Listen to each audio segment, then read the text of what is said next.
So we're in section 115 today, and reading is really light this week. Um, and this is a revelation given to Joseph Smith at Far West.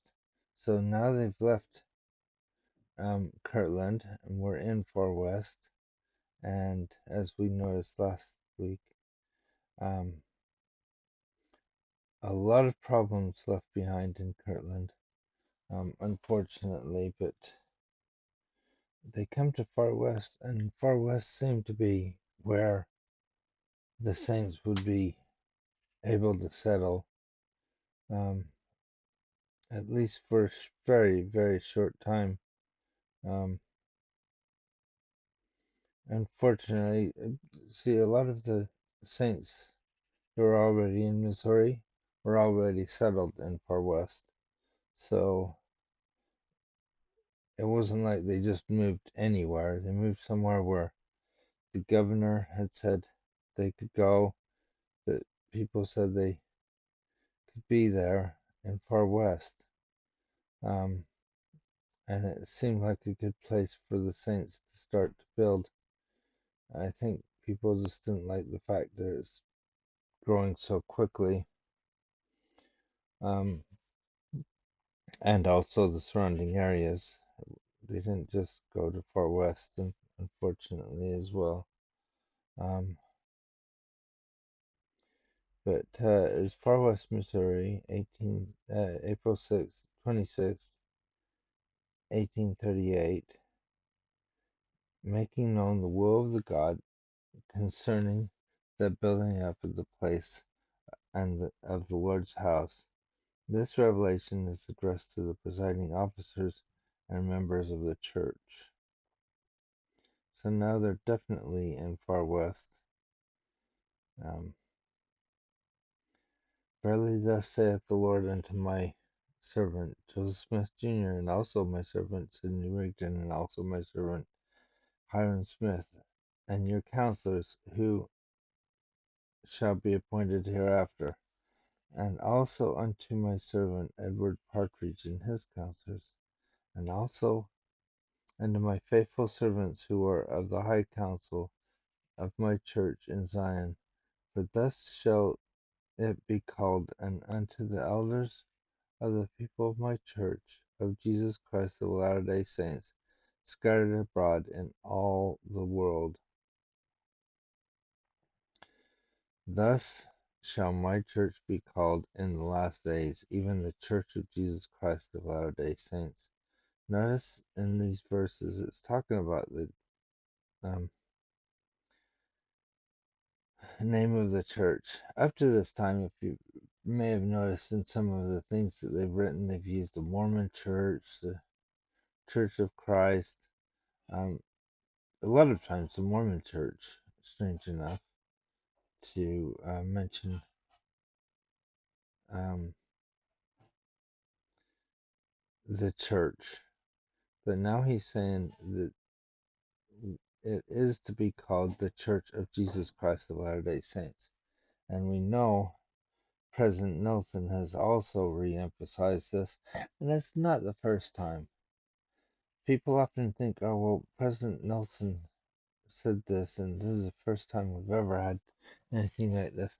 I remember as a missionary being told, use the name of the church. Don't use the Mormon church or anything like that. You use the name of the church. That was, years and years ago, 30 years ago. And they were asking us to use the name of the church then as well.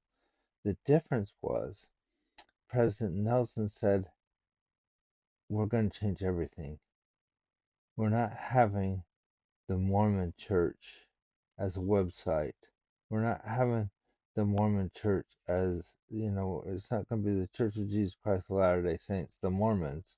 It's going to be the Church of Jesus Christ of Latter-day Saints.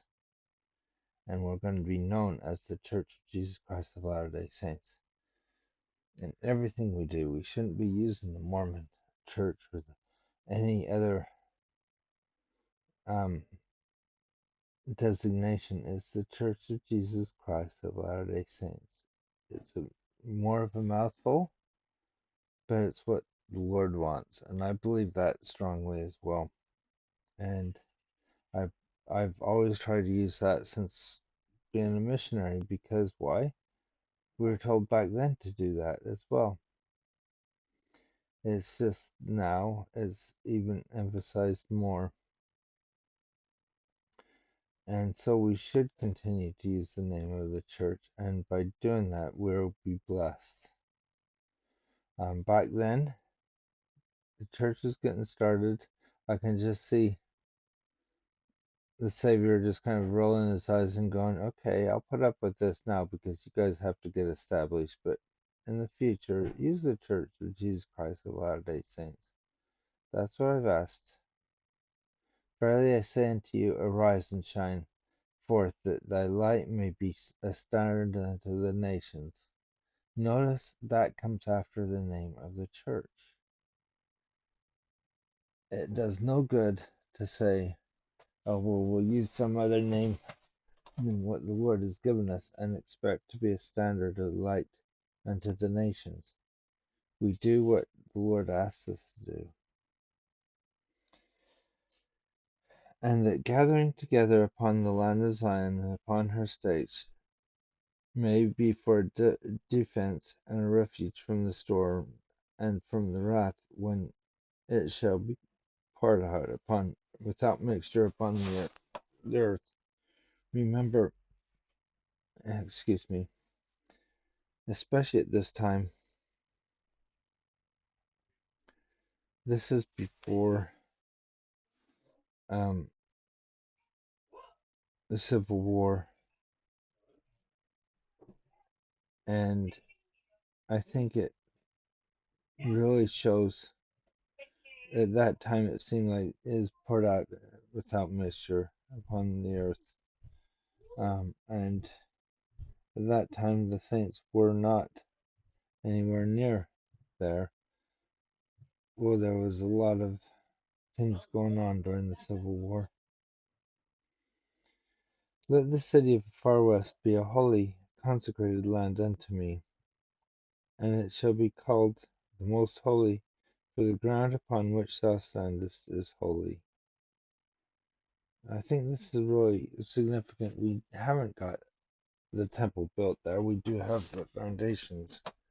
And I remember studying this before and thinking there's so much that was done in Far West, and we didn't see the temple built.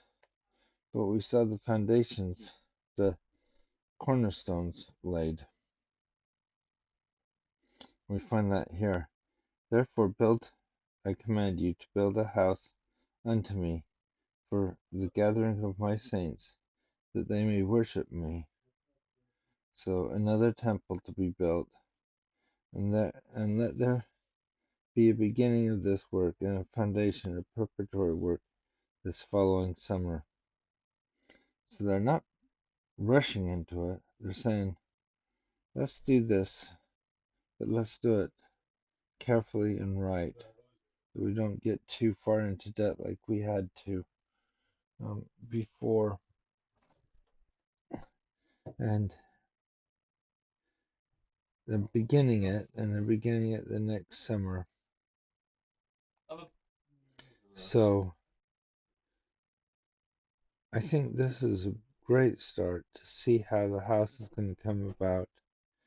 And we'll read more tomorrow about this.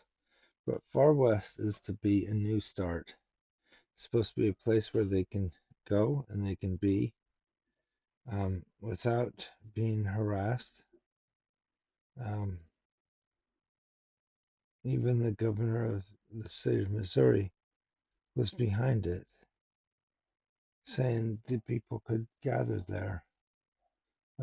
So it wasn't like they should expect that they should be persecuted there at all.